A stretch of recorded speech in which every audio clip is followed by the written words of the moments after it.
First things first, recognize the bones. Scapula, scapular spine, all the way to the tip is acromion. The other side, coracoid, C-O-R-A-C-O-I-D, and in between, that's the glenoid. That's the clavicle. The two ends. This end that's cut straight up and down like that, sternal extremity. This end that's flat like a pancake or like a paddle, acromial extremity. And that's the pectoral girdle. Yeah, we got the humerus. That's a posterior view because that's an anterior view. Looks a lot different. There's the head. On the lateral side, this whole big thing here, greater tubercle, not trochanter, not tuberosity, this one's a tubercle. Lesser tubercle on the other side of the notch, lesser tubercle, there's the notch, greater tubercle.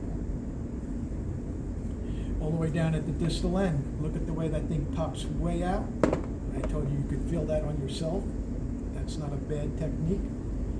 During the test, touch your elbow there, and your brain will remember. Medial epicondyle. So if that's medial epicondyle, what's next to it? The trochlea. And all the way on the other side, the ball capitulum. You flip it over, you can't see capitulum, you can see the medial epicondyle here, and there's the trochlea right next to it. One more thing, that's the head, that's the greater tubercle, about halfway down right there, a little less than halfway. You can't see it, but if I point there, that is the deltoid tuberosity. I'm pointing to something you can't see, but I urge you to feel it. You'll feel like a little rough patch right there. That's the deltoid tuberosity. Then we moved on to the two lower arm bones. The letter of the alphabet is that. U, so this is the ulna. Back here, you used to call that your funny bone, olecranon. The little parrot beak here, the bird beak here, coronoid, C-O-R-O-N-O-I-D. And all the way down here, that little pointy thing down there, it's styloid process. That's the thing on the back of your wrist. This is the radius. Radius begins with R. So there's this, the round head of the radius. That's the head. And about an inch away from that, radial, this one's a tuberosity. Radius, head of the radius, radial tuberosity. Then we did the hand. Let's do the easy one first. Where's the thumb? Oh, come on, look. Which one's shortest? My thumb, right? So here, the short, that's the thumb. But this isn't all thumb, right? It doesn't start till you get here. All of these here are your knuckles. These are the metacarpals. We start with the thumb side. That's why I want you to see thumb first. First metacarpal, second metacarpal, third metacarpal, fourth metacarpal, fifth metacarpal. Now here you got the phalanges. First distal phalange, first proximal phalange. The second one, second distal phalange, second intermediate phalange, second proximal phalange. So we have an intermediate one now. Third distal phalange, third intermediate phalange, third proximal phalange. Fourth distal phalange, fourth intermediate phalange, fourth proximal phalange. Fifth distal phalange, fifth intermediate phalange, fifth proximal phalange. The proximal and distal rows of the carpal bones. These are formerly known to you as your wrist bones. Let's do the proximal row first. Proximal means closer to the arm. So there's the metacarpal, there's the distal row. So this one here is the proximal row, and it starts on the thumb side, right? S is for scaphoid. LU is for lunate, and T is for triquetrum.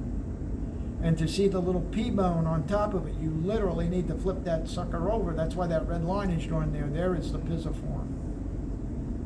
So from this view, scaphoid, lunate, triquetrum, and pisiform. Now the distal row, let's start with the dorsal side first again. Trap, trap, cap, ham, trapezium, trapezoid, capitate, and hamate. If that doesn't work for you, figure out the one that works for you. The captain in the middle, the big guy, right there. Flip him over. Trapezium, trapezoid, capitate, hamate. Hamate's the one with the hook too. That's why my friend Greg liked that one better. He just got in his head the hook was the hamate, and then he knew the captain was right next to it. So whatever works for you. And that's the upper extremity. The axial region.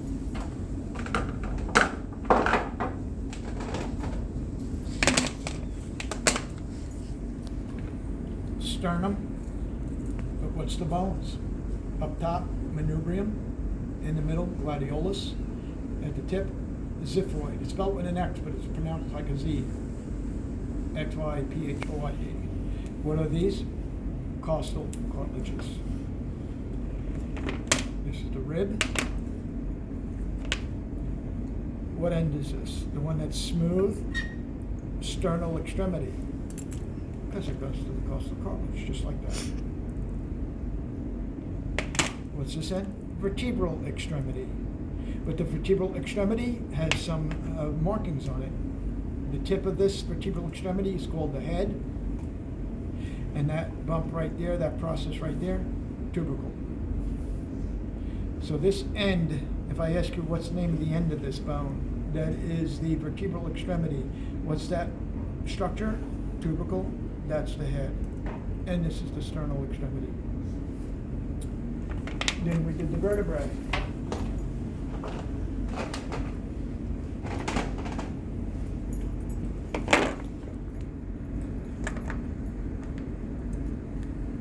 You won't see them together like this, but that might help you remember them.